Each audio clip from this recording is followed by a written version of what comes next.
الحمدللہ رب العالمین والصلاة والسلام علی رسولہ الامین ومن تبعہم بإحسان الی یوم الدین اما بعد۔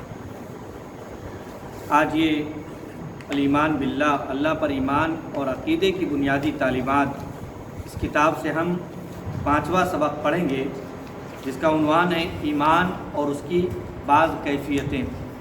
ایمان اور اس کی بعض کیفیتیں کہ ایمان کسے کہتے ہیں اور اس کے بعض حالات کا ذکر کیا جائے گا۔ کہتے ہیں ایمان کس سے بنا؟ لفظ ایمان کس سے بنا؟ کہتے ہیں ایمان امن سے بنا ہے، جو تصدیق، یعنی ایمان کے معنی میں تصدیق، کسی چیز کی تصدیق کرنا، اطمینان، چین، قرار سکون، اطاعت، بھروسہ اور اقرار کے لیے استعمال ہوتا ہے۔ ایمان کا لفظ ان تمام معانی میں استعمال ہوتا ہے۔ کہتے ہیں ایمان کی تعریف کیجیے۔ یہ تو ڈکشنری کے حساب سے، لغت کے اعتبار سے ایمان کے الفاظ کے لفظ کے کیا کیا معنی ہوتے ہیں یہ بیان کیے گئے۔ اب تعریف کیا ہے؟ کہتے ہیں دل سے اللہ کی تصدیق، دل سے اللہ رب العالمین کی تصدیق کرنا، اس کی وحدانیت، اس کی الوہیت، اس کی ربوبیت، اور زبان سے اس کا اقرار ایمان ہے۔ دل سے تصدیق کرنا ہے اور زبان سے ادائیگی بھی کرنی ہے، زبان سے اقرار بھی کرنا ہے، اس کا نام اقرار ہے، اس کا نام ایمان ہے، جس میں عمل بھی داخل ہے۔ زبان سے اقرار کرنے میں ایمان میں عمل بھی داخل ہے، ایمان میں عمل بھی داخل ہے۔ بعض فرقے ایسے ہیں جن کا یہ کہنا ہے کہ عمل ایمان میں داخل نہیں ہے، جبکہ اہل سنت کا یہ مذہب ہے کہ عمل ایمان میں داخل ہے، اور قرآن و سنت سے اس کے بے شمار دلائل موجود ہیں۔ کہتے ہیں ایمان کی اصل جگہ کہاں ہے؟ ایمان کی اصل جگہ کہاں ہے؟ جواب ہے ایمان کی اصل جگہ دل ہے۔ کہ اصل چیز آدمی زبان سے کہتا رہے، عمل کرتا رہے، لیکن اگر دل میں یہ چیز نہیں ہے تو پھر وہ مومن نہیں ہو سکتا۔ جیسے کہ منافقین تھے، زبان سے اقرار کرتے تھے، اعمال بھی انجام دیا کرتے تھے، لیکن چونکہ دل کے اندر ان کی یہ چیز راسخ نہیں تھی، بیٹھی ہوئی نہیں تھی، اس لیے ان کا ایمان درست نہیں تھا۔ تو ایمان کی اصل جگہ دل ہے۔ کہتے ہیں کیا ایمان کا اقرار کرنا لازم ہے؟ یعنی زبان سے اقرار کرنا، آدمی صرف دل میں تسلیم کر کے رکھے، زبان سے اقرار نہ کرے، تو کیا اقرار کرنا لازم ہے؟ ہاں، حالات سازگار ہوں تو ایمان کا اقرار کرنا لازم ہے۔ جب حالات موافق ہوں تو اقرار کرنا لازم ہو جائے گا۔ جیسا کہ ہم دیکھتے ہیں مکہ مکرمہ کے اندر جب تک حالات سازگار نہیں تھے، لوگ زبان سے اقرار نہیں کرتے تھے، دل کے اندر تھا، چھپا کر رکھے تھے، اپنے ایمان کو ظاہر نہیں کرتے تھے۔ تو جب حالات سازگار ہوئے تو سب نے اپنے ایمان کا اقرار کیا اور زبان سے اظہار کیا۔ کہتے ہیں کیا ایمان ناقابل تقسیم ہے؟ یعنی ایمان جو ہے اس کو تقسیم نہیں کیا جاتا ہے؟ کیا جا سکتا ہے۔ جیسے بہت سارے لوگوں کا یہ عقیدہ ہے، گمراہ ایسے فرقے ہیں جن کا یہ کہنا ہے کہ ایمان کو تقسیم نہیں کیا جا سکتا۔ کہتے نہیں، بلکہ ایمان قابل تقسیم ہے۔ ایمان قابل تقسیم ہے جس کے بہت سارے شعبے ہیں۔ حدیث کے اندر بیان کیا گیا کہ ایمان کے بہت سارے شعبے ہیں، اس کا ادنا شعبہ یہ ہے، اعلیٰ شعبہ یہ ہے۔ کہتے ہیں کیا ایمان بڑھتا ہے؟ ایمان بڑھتا ہے۔ ہاں، ایمان بڑھتا ہے، جیسا کہ قرآن نازل ہونے سے صحابہ کرام کا ایمان بڑھ گیا۔ جیسے جیسے قرآن نازل ہوتا گیا ایمان بڑھتا جاتا ہے، اور قرآن کریم کی آیت ہے کہ جب تلاوت کی جاتی تو ان کے ایمان میں اضافہ ہوتا، زیادتی ہوتی ہے۔ تو اہل ایمان کا ایمان بڑھتا ہے جب وہ کوئی نیک عمل کرتے ہیں تو ایمان بڑھتا ہے۔ قرآن کی تلاوت کرنا نیک عمل ہے، تو اس طور پر ایمان گھٹتا اور بڑھتا ہے۔ کہتے ہیں کیا ایمان گھٹتا ہے؟ کیا ایمان گھٹتا ہے؟ جیسے وہ بڑھتا ہے تو کیا گھٹتا بھی ہے؟ ہاں، ایمان گھٹتا ہے، بلکہ اس قدر گھٹتا ہے کہ ذرہ برابر ہو جاتا ہے۔ بہت ہی معمولی ایمان کہ بس وہ بندہ مومن باقی رہ گیا ہے۔ ایمان اتنا ہے کہ بس وہ مومن رہ گیا ہے، ورنہ ایمان کی باقی شاخیں، باقی چیزیں اس کے اندر سے ختم ہو گئی۔ اعمال کچھ انجام نہیں دے رہا ہے، کوئی عمل انجام نہیں دے رہا، صرف اللہ کی وحدانیت اور رسول کی رسالت کا اقرار کر رہا، تو بس ذرہ برابر ایمان اس کے اندر باقی رہ گیا ہے، باقی سارا ایمان اس کے اندر سے ختم ہو گیا ہے۔ تو ایمان گھٹتا اور بڑھتا ہے، یہ اہل سنت والجماعت کا متفقہ موقف ہے، ورنہ دوسرے مسلک والے اور دوسرے ایسے کئی فرقے ہیں جو گمراہ ہیں، اور ان کا یہ کہنا ہے کہ ایمان گھٹتا اور بڑھتا نہیں ہے۔ اور اگر ہم یہ کہیں کہ ایمان گھٹتا اور بڑھتا نہیں ہے تو ابو بکر صدیق رضی اللہ تعالیٰ عنہ، حضرت عمر، حضرت عثمان، حضرت علی رضی اللہ عنہ اجمعین کا ایمان جیسا تھا ویسا ایمان سب کا ہو جائے گا۔ ایمان تو ایک ہے، گھٹتا بڑھتا نہیں ہے، تو ایمان گھٹتا اور بڑھتا ہے۔ ان کا جو ایمان تھا آج کے لوگوں کا وہ ایمان نہیں ہے، اس ایمان تک نہیں پہنچا جا سکتا ہے، نہیں پہنچ سکتے ہیں لوگ۔ ورنہ اعمال کے طور پر دیکھیں تو حضرت ابوبکر صدیق، حضرت عمر، حضرت فاروق اور سب لوگوں نے جتنے صدقے کیے، ممکن ہے کوئی مالدار شخص ان سے زیادہ صدقہ کر دے مقدار کے حساب سے۔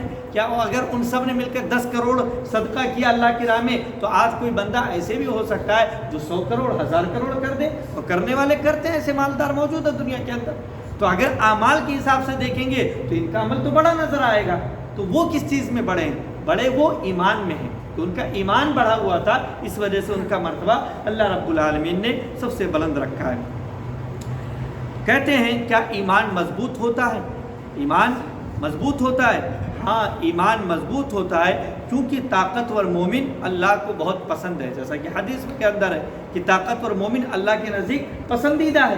تو کس اعتبار سے طاقتور؟ ایمان مضبوط ہوتا ہے، اس کا ایمان مضبوط ہوتا ہے، وہ طاقتور ہوتا ہے، تو اس طور پر ایمان مضبوط ہوتا ہے۔ کیا ایمان کمزور ہوتا ہے؟ کیا ایمان کمزور ہوتا ہے؟ جب وہ مضبوط ہوتا ہے تو یقیناً کمزور بھی ہوگا۔ کہتے ہیں ہاں ایمان کمزور ہوتا ہے، جیسا کہ برائی کو ہاتھ اور زبان سے نہ روک سکنا۔ ہم نے کوئی برائی دیکھی لیکن ہم ہاتھ سے نہیں روک سکتے، زبان سے نہیں روک سکتے، اور دل سے اسے برا جاننا، دل میں ہم اسے برا جان رہے ہیں کہ برائی ہے، لیکن ہم اسے ہاتھ سے نہیں روک رہے ہیں، زبان سے نہیں روک رہے ہیں، تو یہ سب سے کمزور ایمان ہے کہ صرف آدمی دل سے کسی برائی کو برا جان رہا ہے۔ من رأى منکم منکرا فلیغیرہ بیدہ، صحیح مسلم کی روایت ہے کہ تم میں سے جو کوئی کسی منکر کام کو دیکھے، خلاف شریعت عمل کو دیکھے، چیز کو دیکھے سماج اور معاشرے میں، فلیغیرہ بیدہ، تو اسے چاہیے کہ اسے اپنے ہاتھ سے بدل دے۔ طاقت ہے اگر اس کے پاس تو اسے اپنے ہاتھ سے بدل دے، اگر طاقت نہیں ہے فَإِن لَمْ يَسْتَطِعْ فَبِلِسَانِهِ، اگر ہاتھ سے بدلنے کی طاقت اس کے پاس نہیں ہے تو زبان سے سمجھائے، نصیحت کرے، قرآن و سنت کا حوالہ دے اس کو۔ فَإِن لَمْ يَسْتَطِعْ فَبِقَلْبِهِ، اگر اس کی بھی طاقت نہیں ہے کہ زبان سے بھی نہیں وہ بتلا سکتا ہے، سمجھا سکتا ہے، روک سکتا ہے، فَبِقَلْبِهِ، تو دل سے اس عمل کو برا جانے، وَذَلِكَ أَضْعَفُ الْإِيمَانِ، اور یہ ایمان کا سب سے کمزور درجہ ہے۔ تو ایمان کمزور ہوا، آدمی جو ہے ہاتھ سے نہیں روک سکا، زبان سے نہیں روک سکا، اور اس کے بعد دل کے اندر اس عمل کو برا جان رہا ہے، تو یہ سب سے کمزور ایمان ہے۔ تو اس طور پر ایمان کمزور ہوتا ہے۔ کہتے ہیں کیا ایمان بوسیدہ ہوتا ہے؟ بوسیدہ یعنی پرانا ہوتا ہے، جس طریقے سے کپڑے بوسیدہ ہوتے ہیں۔ کہتے ہیں ہاں، جس طرح کپڑا بوسیدہ ہوتا ہے اسی طرح ایمان بوسیدہ ہوتا ہے، لہذا ایمان تازہ ہونے کے لیے اللہ سے دعا کرنی چاہیے۔ یہ حدیث کے الفاظ سے تقریباً مفہوم بیان کیا گیا کہ ایمان جس طریقے سے کپڑا بوسیدہ ہوتا ہے ویسے ہی ایمان بوسیدہ ہوتا ہے۔ آدمی اگر اپنے ایمان کو تازہ نہ کرے، اعمال انجام دے دے کر، اور ایمان کی جو شاخیں ہیں، جو اعمال ہیں، ان کو کر کے اپنے ایمان کو اگر تازہ نہ کرے تو بوسیدہ ہوتا رہتا ہے، پرانا ہوتا رہتا ہے، جس طریقے سے کپڑے ہوتے ہیں پرانے۔ تو اس طور پر حدیث کے اندر یہ بات بیان کی گئی، اور آدمی کو چاہیے کہ وہ اللہ سے دعا کرے کہ اللہ اس کے ایمان کو تازہ کر دے۔ کیا ایمان کا ذائقہ ہوتا ہے؟ ایمان کو چکھا جا سکتا ہے؟ جس طریقے سے ہم چکھتے ہیں کسی چیز کو، تو کیا ایمان کا بھی ذائقہ ہوتا ہے؟ ایمان کو چکھا جا سکتا ہے؟ ہاں، اصول ثلاثہ پر عمل کرنے سے ایمان کا ذائقہ حاصل ہوتا ہے۔ اصول ثلاثہ پر عمل کرنے سے ایمان کا ذائقہ حاصل ہوتا ہے۔ اصول ثلاثہ کیا ہے؟ اصول ثلاثہ کیا ہے؟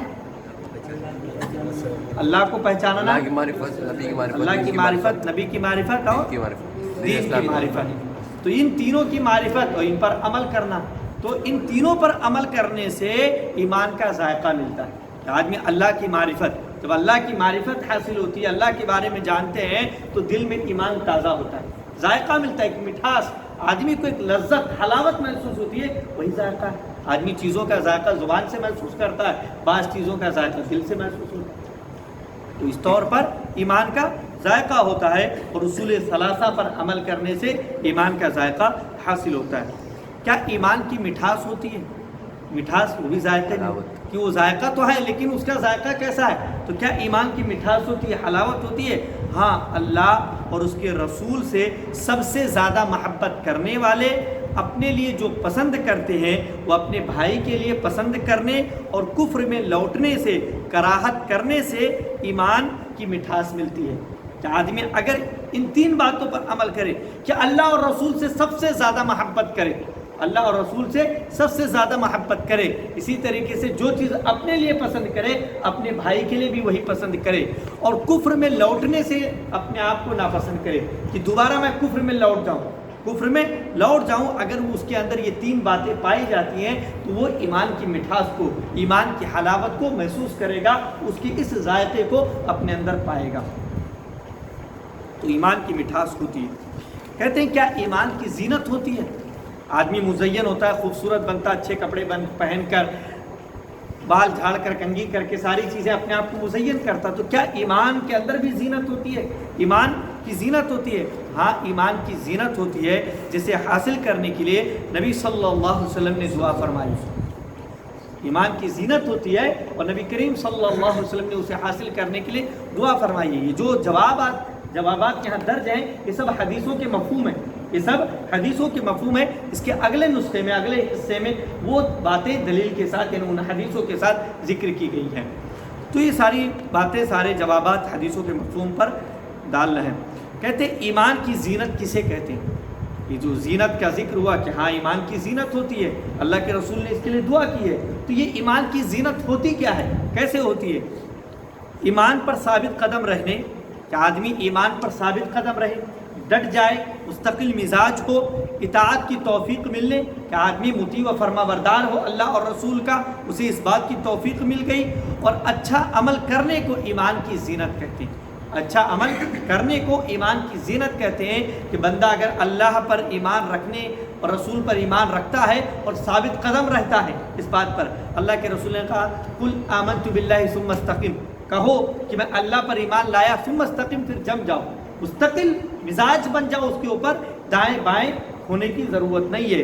تو اس طریقے سے اور اللہ کی جانب سے توفیق مل جائے کہ آدمی مطیع ہو اللہ کا، رسول کا، فرما بردار، اور اسی طریقے سے اچھا عمل کرے، تو یہ تینوں باتیں ایمان کی زینت ہے، اور اس طور پر ایمان کی زینت حاصل ہوتی ہے۔ کہتے ہیں کیا ایمان کی روشنی ہوتی ہے؟ اس طریقے سے روشنی ہے اس چیز، تو کیا ایمان کی بھی روشنی ہوتی ہے؟ ہاں، ایمان کی روشنی ہوتی ہے جو زنا کی وجہ سے ختم ہو جاتی ہے۔ زنا ایک برائی ہے، ایک گناہ ہے، کبیرہ گناہ، اس کی وجہ سے ایمان کی روشنی ختم ہو جاتی ہے، اور اسی ایمان کی روشنی میں انسان جو ہے قیامت میں جب ضرورت ہوگی، اندھیرا ہوگا، پولیس صراط وغیرہ پر گزرنا ہوگا، تو وہاں پر وہ جو ہے اس کو روشنی ملے گی، اسے روشنی وہاں پر ملے گی، تو ایمان کی روشنی ہوتی ہے۔ کیا ایمان کی پوشاک ہوتی ہے؟ ایمان کی پوشاک، کپڑا، لباس، کیا ایمان کا لباس ہوتا ہے؟ ہاں، ایمان کی پوشاک ہوتی ہے جو شہید کو پہنائی جائے گی۔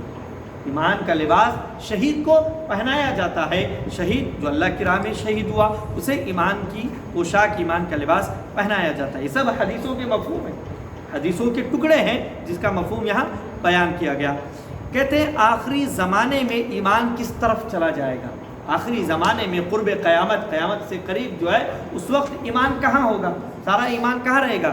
کہتے ہیں جس طرح سانپ اپنی بل کی طرف چلا جاتا ہے، اسی طرح آخری زمانے میں ایمان مدینے کی طرف چلا جائے گا۔ پوری دنیا سے ایمان ختم ہو کر مدینے میں پہنچ جائے گا۔ اب جو وہاں پر ہوگا اس کے پاس ایمان ہوگا، ساری دنیا سے ایمان ختم۔ یہ قیامت کی نشانیوں میں سے ایک بڑی نشانی ہے، پوری دنیا سے ایمان ختم ہو کر صرف مدینے تک پہنچ جائے گا۔ جیسے بل ساری دنیا کو چھوڑ کر، ساری جگہوں کو چھوڑ کر سانپ اپنے بل میں چلا جاتا ہے، اپنے گھر میں چلا جاتا ہے، اسی طرح ایمان بھی جو ہے اپنے گھر مدینہ کے اندر چلا جائے گا اور دوسری جگہوں سے ایمان ختم ہو جائے گا۔ تو یہ ایمان کی بعض کیفیتیں، کہ اس کی زینت ہے، اس کا پوشاک ہے، اس کا لباس ہے، اس کی پوشاک ہے، ایمان کی روشنی ہے۔ تو اس طریقے کی ایمان بوسیدہ ہوتا ہے، ایمان مضبوط ہوتا ہے، ایمان کمزور ہوتا ہے، ایمان قابل تقسیم ہے۔ یہ ساری حالتیں جو ایمان کی ہیں، اس کو یہاں پر بیان کیا گیا کہ عام طور پر لوگوں کو اس کی معلومات نہیں رہتی ہے، بڑے ہی مختصر الفاظ میں ان سوالوں کے جوابات دے دیے گئے۔ اللہ رب العالمین سے دعا گو کہ ہم تمام لوگوں کو ایمان اور اس کی بعض کیفیتیں جو بیان کی گئی ان کو سمجھنے اور ان کے مطابق زندگی گزارنے کی توفیق عطا فرمائے۔ آمین، تقبل یا رب العالمین۔ وآخر دعوانا ان الحمد للہ رب العالمین۔